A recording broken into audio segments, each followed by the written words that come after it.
Hello, Lorenzo. Hello, Marianne. How are you? It's Buen very día. nice for me to Buenos meet días. you.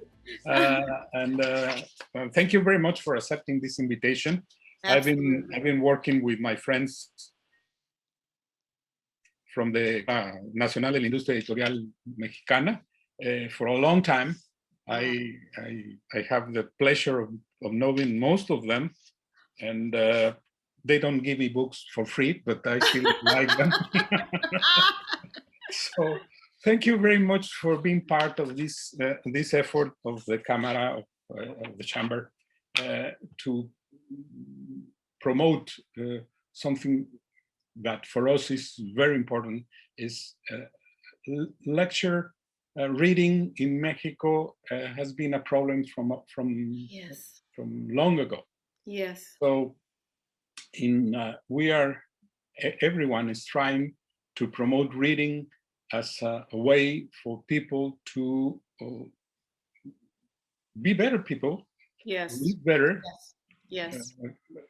share better things, promote democracy, promote well-being Exactly. everywhere. Exactly. So, Exactly. so you being part of this effort, it's an honor for us to have you here. So, if you don't mind, I would like to tell something about you. You Yes. have a very extensive curricula, but I would like to say in Spanish for the Yes, people of course. Of course. who's gonna see this program. Marianne Wolf es directora del Centro para la Dislexia, Estudiantes Diversos y Justicia Social de la Universidad de California en Los Ángeles. Trabaja además con el Centro de Dislexia de la Escuela de Medicina de la Universidad de California en San Francisco y en el proyecto de alfabetización Curious Learning, del que es cofundadora. Con anterioridad fue profesora de Ciudadanía y Servicio Público en la Universidad de Tufts y directora de su Centro de Lectura e Investigación del Lenguaje. Ha sido galardonada en múltiples ocasiones por su labor investigadora y docente, con premios como el de la Asociación Nacional de Dislexia y la Asociación Australiana de Discapacidades del Aprendizaje, y fue nombrada recientemente miembro de la Pontifical Academy of Sciences. Es autora de los libros Cómo aprendemos a leer, publicado en 2008 por Ediciones B, Dyslexia, Fluency and the Brain, edited by York in 2001, Tales of Literacy for the 21st Century, por la editorial Oxford University Press en el 2016, y Reader Come Home, The Reading Brain in Digital World, en agosto del 2018 por la editorial HarperCollins. So we welcome you again, Marianne. Thank you. Today we are going to talk about your expertise, which is 21st century literacy and digital reading or physical reading, and what it means in our world. So, if you don't mind, I would like to make a very brief introduction about our subject, some ideas that I have been working. Maybe you will agree, or maybe you want, and then we can discuss and find our way through. But I think we are facing in this moment of time the paradox of digitalization in our world. On one side, this digitalization and globalization has allowed us to connect people. We can connect cities, we can connect countries, we can connect populations in ways that increase our potentials are human beings, because we're sharing many things that otherwise would be very difficult to share in the intensity, the amount, and the time we are doing on this side. On the other side, the paradox, on the other side of the paradox, is that this has made our world more complex, more uncertain in many things, more ambitious in other things. But most of all, what we have seen is that this has made the world more unequal also. Yes. You know? Yes. And in countries that are trying to improve and have a long way of doing this through education, as is Mexico, inequality in our educational system has been our anchor that doesn't allow us to progress faster and deliver the promise of a better future for everyone. So in this paradox, we can discuss very much, we can discuss at length what it means, what are the good side of digital learning against paper reading, you know, in a book, as we love to have in our homes. Some of us love to have in our homes, against digital reading of books or written material that is combined with images, because someone is starting to see reading digital reading is something, maybe something a little bit more than just reading words or expressions. Is reading images, is reading sound, is reading everything. This plethora of messages that we have. So in that sense, is that I would like to give you the word and give you from this idea your first impression of what we are doing here in our country. So Lorenzo, I want, because you have so many beautiful topics and directions within what you said, I'm going to select 2 or 3 to talk about. The first is that you rightly say that digitalization has 2 very different sides to it. On the one hand, as you mentioned, we have the dissemination of knowledge and a sense of connectedness among people who could never be connected before. Lorenzo, you and I would never have a chance to meet today. Aren't you an oceanologist? Yes, I am. Yes, you're an oceanologist. I'm in cognitive neuroscience. We would never cross the waters to meet one another. So there's this beautiful capacity for connectedness of ideas, of information.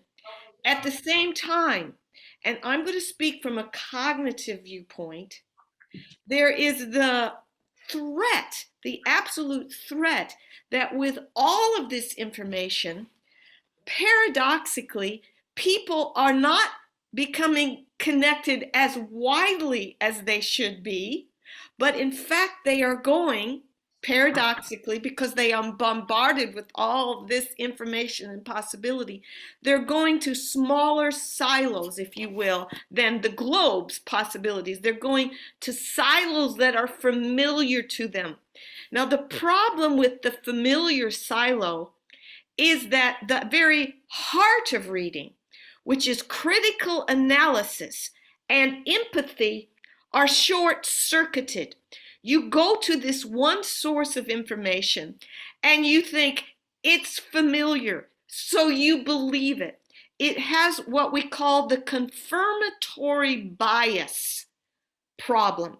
It confirms, you think it confirms what you already know, and so you believe it is true.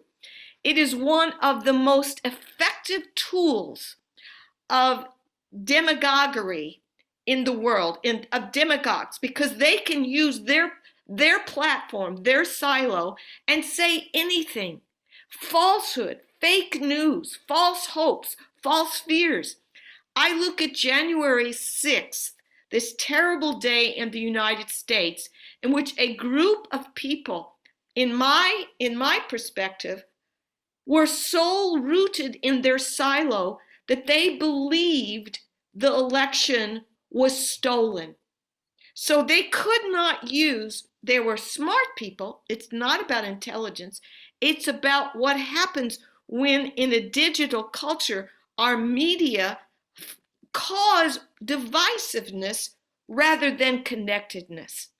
Now, so in the very first point that you're making, I will say that not only is inequity and the widening of gap between the privileged and the unprivileged exacerbated by lack of access. That's a huge problem, huge. But a cognitive, intellectual, political problem, democratic problem is that the silo can enforce divisiveness instead of connectedness. So we have an extraordinary, if you will, meeting of contradictory messages. Now there's a philosopher there, and a philosopher named Nicholas of Cusa, and he says what happens when we have contradicting truths is that we should go outside of them in a attitude of learned ignorance, learned, and say, we don't know the answer, but let us try to figure out what is happening in each of these contradictory truths. And so that's where my second point to your dialogue, and this is what we're having is a dialogue. My second point is that I believe that literacy as the platform of education provides an antidote to the splitting that we see between these two perspectives. In essence, lack of access, inequity, lack of truth-telling, conformity to dangerous, false information. So that's on the one side. The other side is aspiration to empathy, connectedness to our world, social justice, sharing of resources, making our world better together. So we've got these two different sides. What does education do? What does reading do? And here's where I will say that it has been one of my life's biggest surprises was to realize that by understanding what reading does to the brain, I began to understand both the threat and the promise to democracy. Mm-hmm. And I will say now a little bit more from a neuroscience viewpoint why I came to that conclusion. Reading is a new invention for the species. It's 6,000 years old. You know, it's a baby. But reading has absolutely no one region for itself. It has no genetics. It has to be learned. And that is a plastic circuitry that happens. It's plastic. It means that the children can form this plastic circuit based on their writing system, based on how they are taught, what they read, and how they read. The medium becomes an issue. That'll be my third point. I'm not going to get there yet. First, the second point about what reading gives is that it gives the child, it gives us an opportunity, because it's plastic, of growing, elaborating ever more sophisticated ways of looking at what the information is and making a judgment about the truth or the lack of truth through three things. First, what's the background knowledge that you bring to bear? Because you have to make an analogy when you read something between what you already know and what the text is telling you that's new.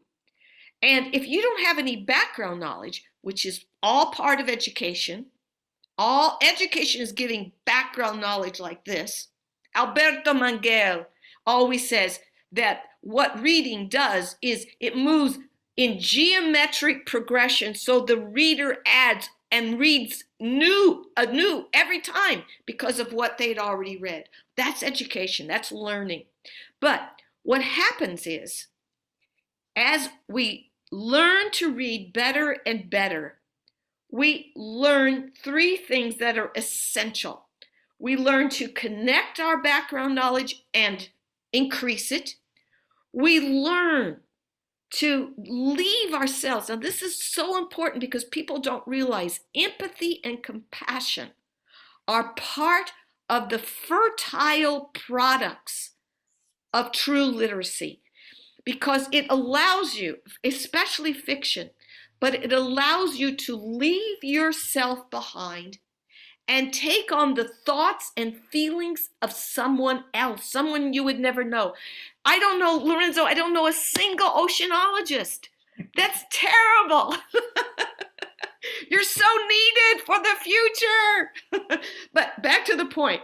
The point is, reading allows us to pass over into others' perspectives, broadening our sense of who we are, the connectedness of our new world that's emerging requires empathy like never before.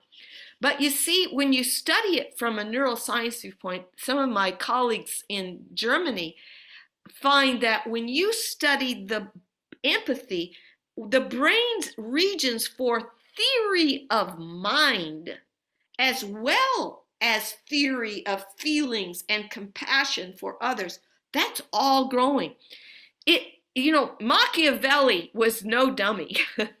Machiavelli was really telling us that to understand and to be powerful, you have to have a theory of mind. Well, empathy is not just about feeling. It's about knowledge of other. So background knowledge, empathy, two essential aspects of reading. But the third is critical analysis.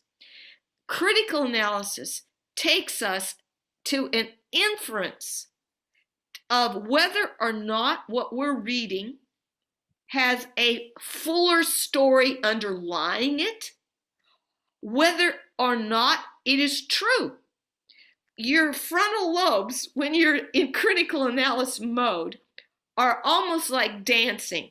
Hypothesis, check, and then the right hemisphere checks it. Is that true? And it generates other hypotheses going back. So you almost have like a dance to tell you whether what you are reading, from everything you've done, everything you know, everything you feel, it all works in there. Is it true or false? Is it fake? Is it literally trying to tell you something false so that you will act in a particular way? Critical analysis for democracy is absolutely essential. Empathy is essential. And what is happening is that when you have these silos, you don't feel like you need to have critical analysis.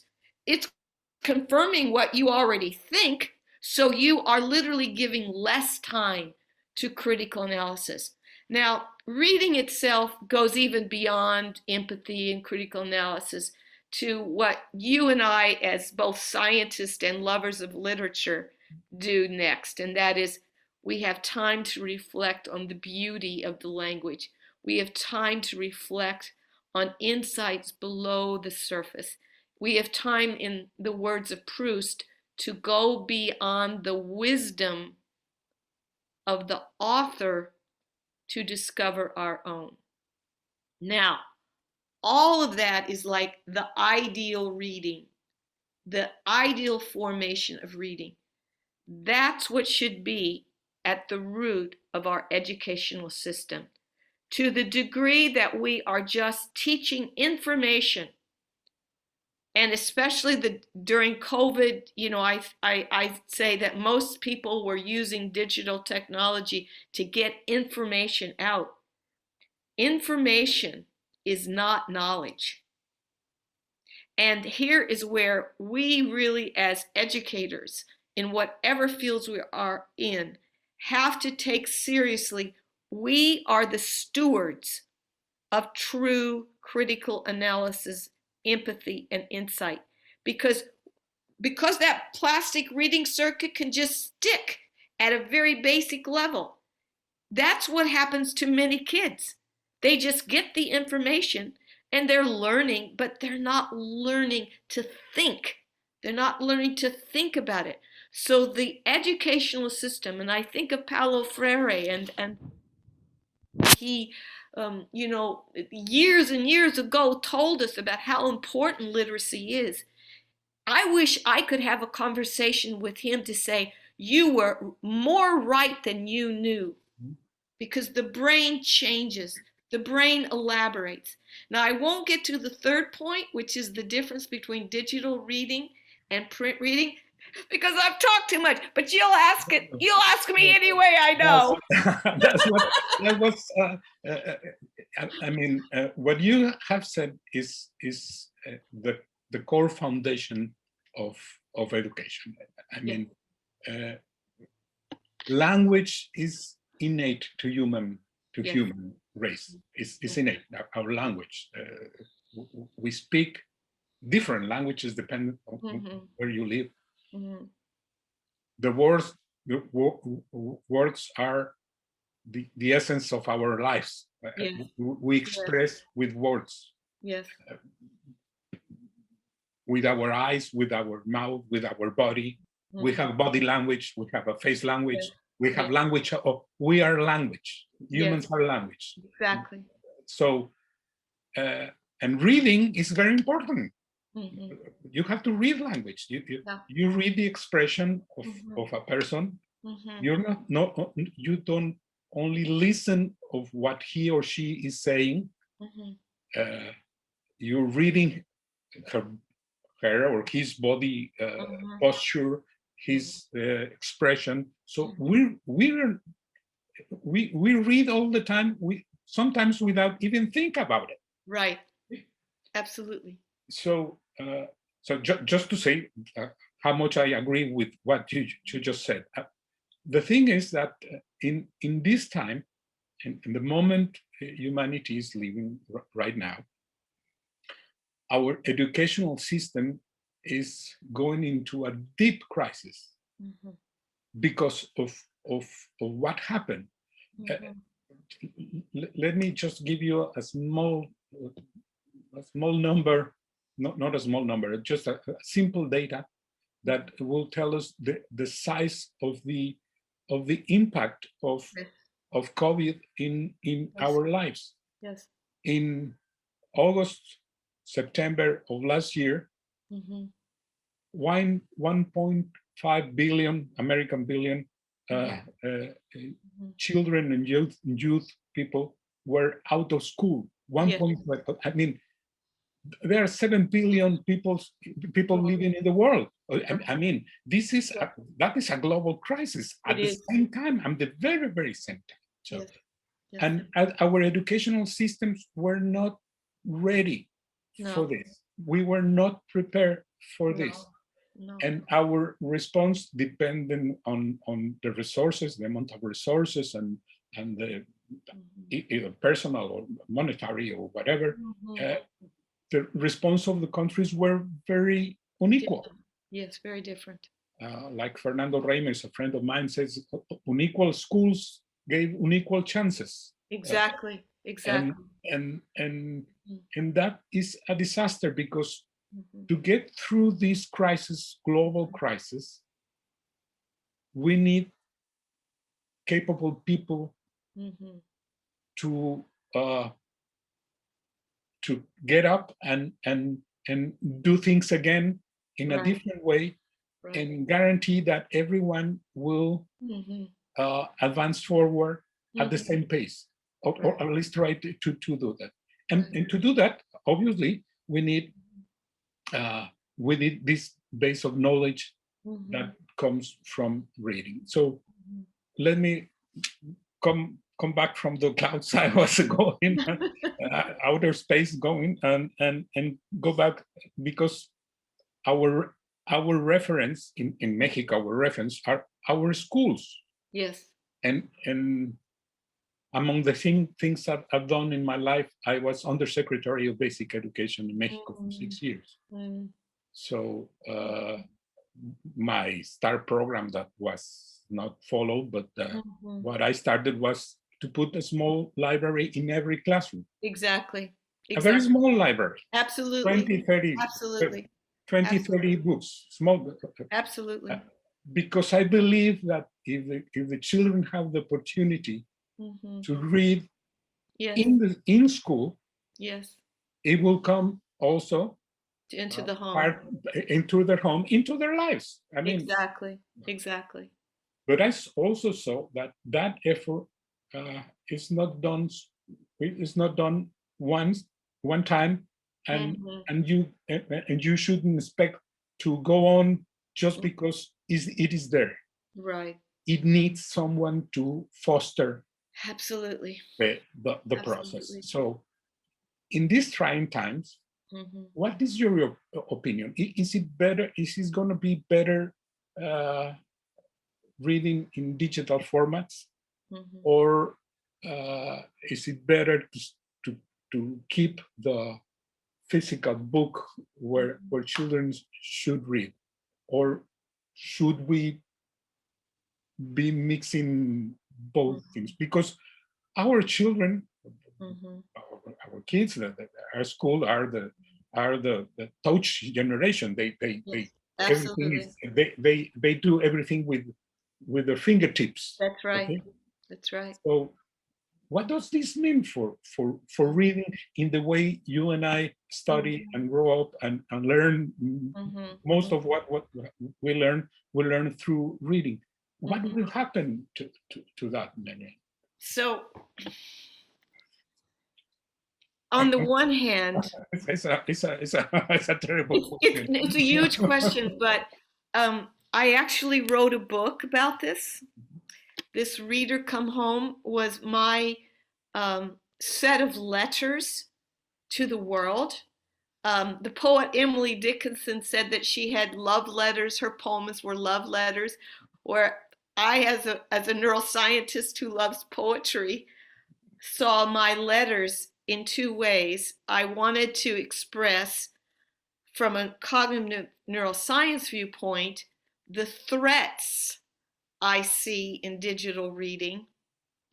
As a parent, as a someday grandmother, I wrote as someone who wants to be sure that my children and my grandchildren can read deeply on any medium, which has to be the case because we cannot go back.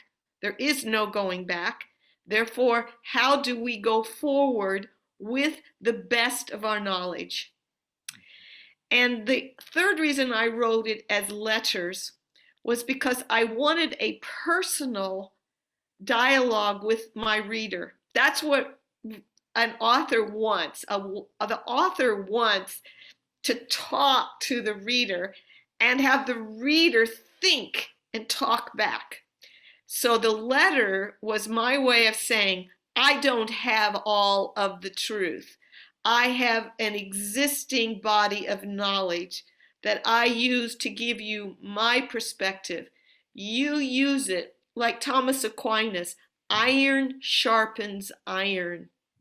And that's what I wanted with the reader, to think, just like Lorenzo, you and I, what you're thinking sharpens what I think, sharpens what you think. Well, the problem with my perspective is that it is very worried that the plasticity of that reading circuit will be changed too much by digital reading.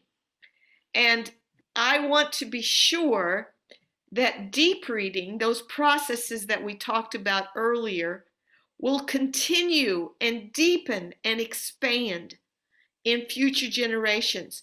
But the evidence is showing that is not happening in our young.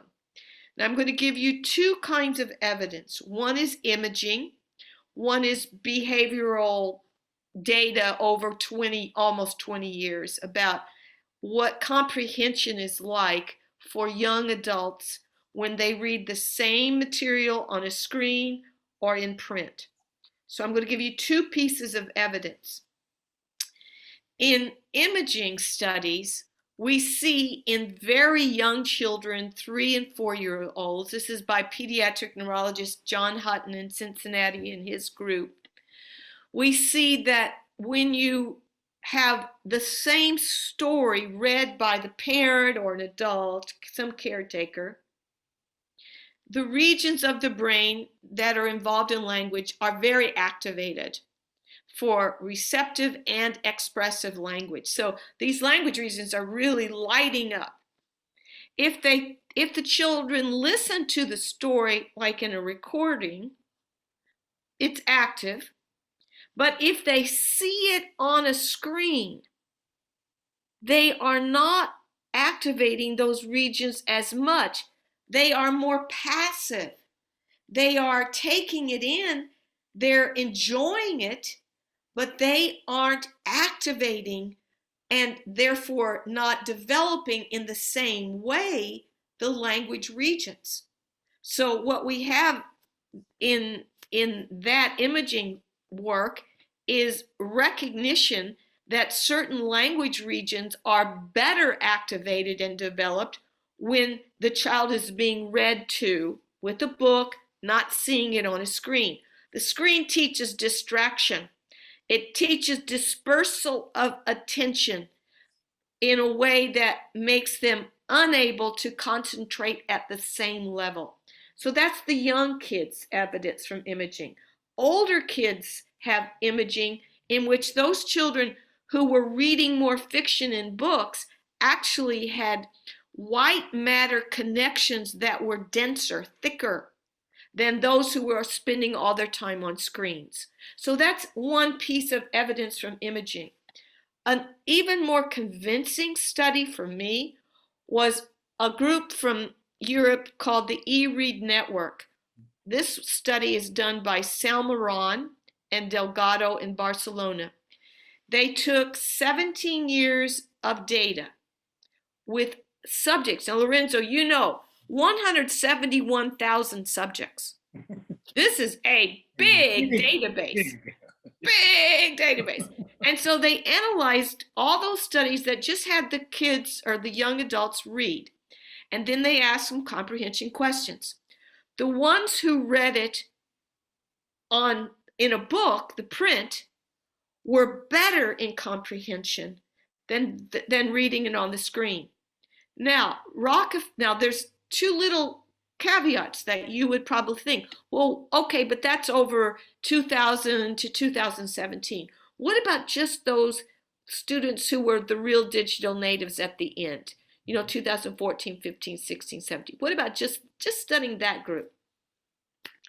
I hypothesized, well, they'll at least improve. They'll be better. They'll get better on the screen. No, the superiority was even more for print for them.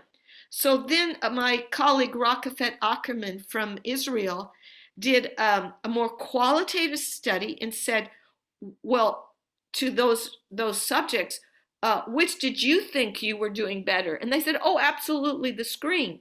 They had no knowledge, no internal perception that they were doing better in print. And she says, well, why do you think you're doing better on the screen? And they said, well, of course, we're just faster. And therein lies the connection to what I said earlier about critical analysis and empathy requiring time. They require more time. The screen hastens us. It's transitory. It has a natural, we're always going to the next, the next, the next. And when we read a page, often our eye movements, which that's a whole area of research, we go a Z. We sample the top line, we sample down a diagonal and then to the bottom. Or we do an F, go like this and then sample a little the middle and go down to the end. In other words, we are missing context. We are missing argumentation. We are missing beauty. We are missing what Italo Calvino always said, that a writer is ever after the, I think he said, bon juste, I won't say it correctly in French, but the perfect word to express the thought. Well, all of that goes missing. And also, back to your original point about how books enhance the life, you don't have a sanctuary based on your screen. But with books, you have friends. You have concrete objects who inhabit a kind of space. There's a spatial element to a book, but you possess it, you own it, it's part of you. If I go to every room in my house, there's a different set of books. Of all things, philosophy, theology, and my cookbooks are together.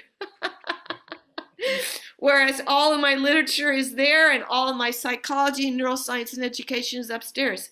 But they are real and they are part of who I am. And so for children, I think books, and I've written one of my letters in that book about it. I want our children to begin with books. The data support learning to read with books.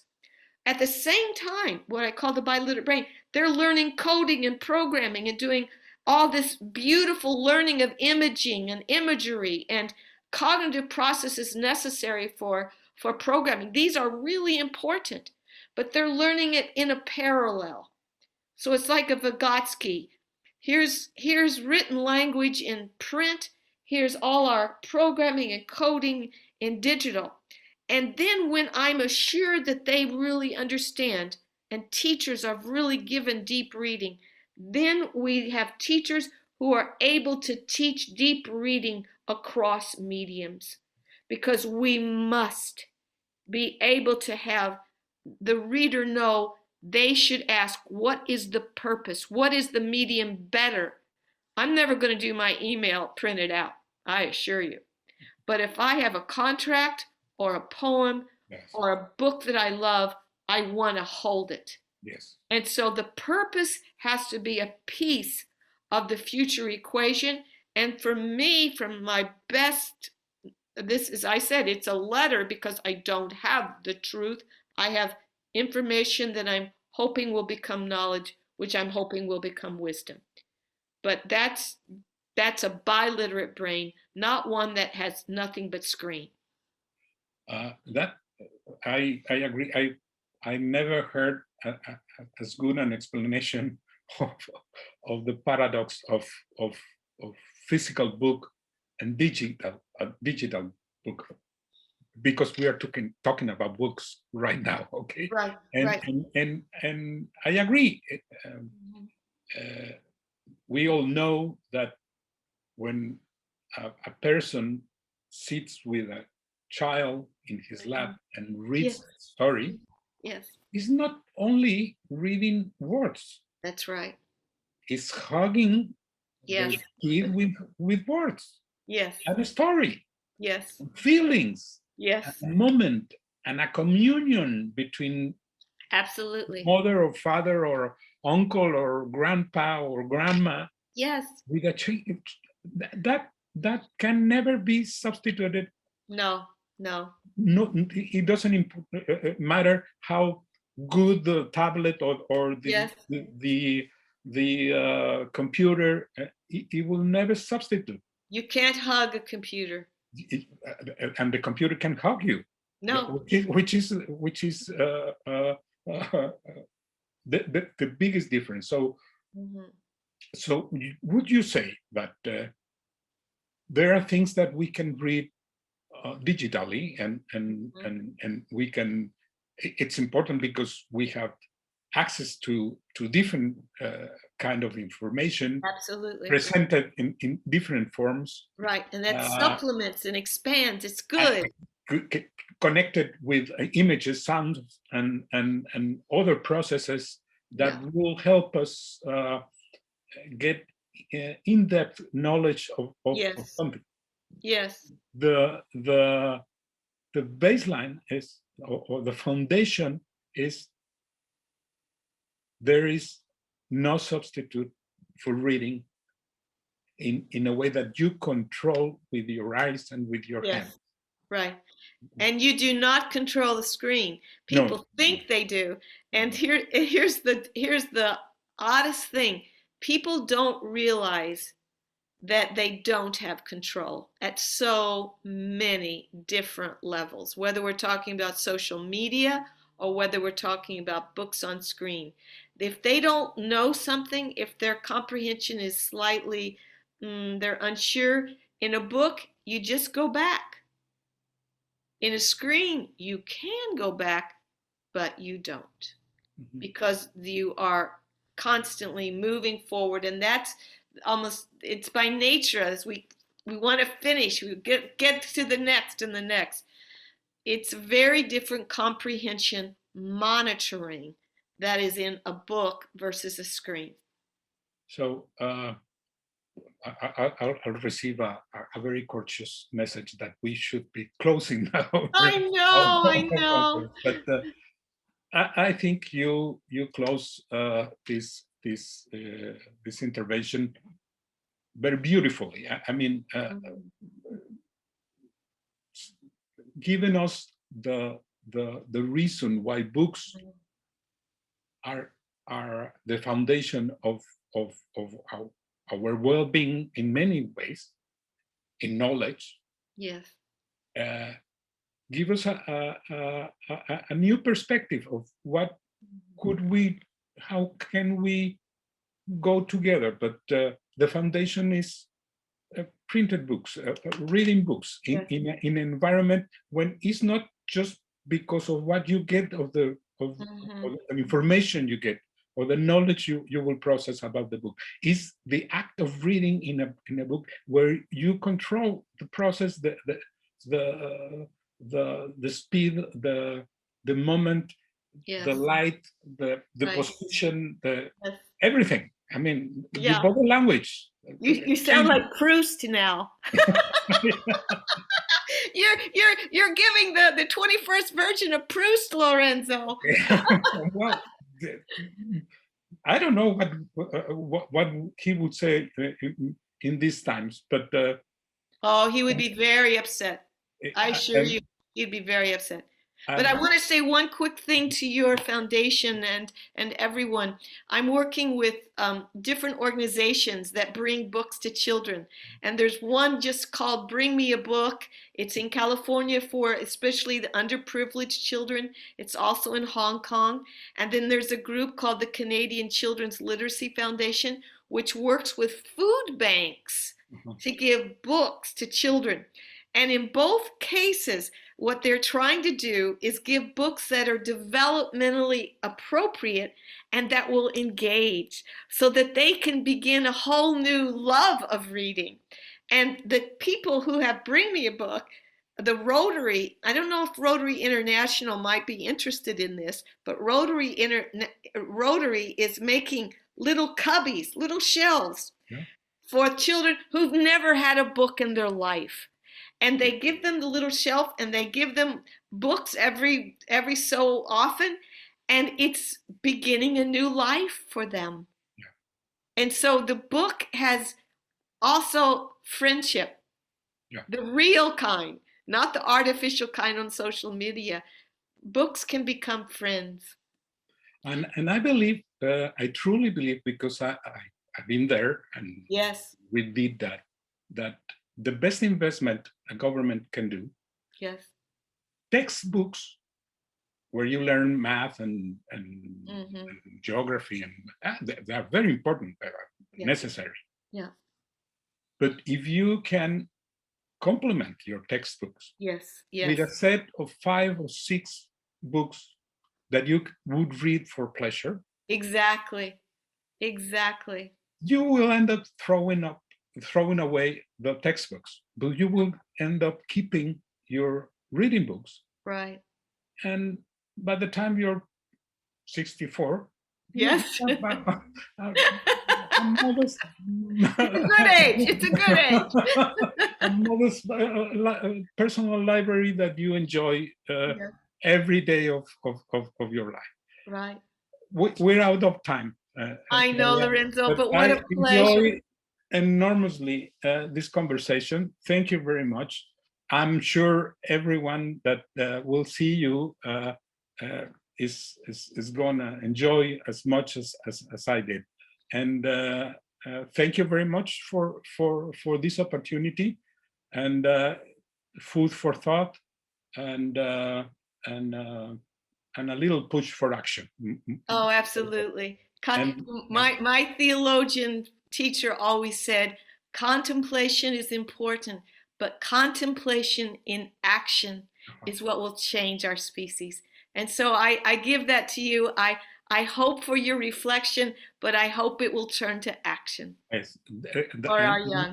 and we go, everyone, we will go with that reflection for the next days. Wonderful. Thank you Godspeed. very much. Adios. It's my true pleasure.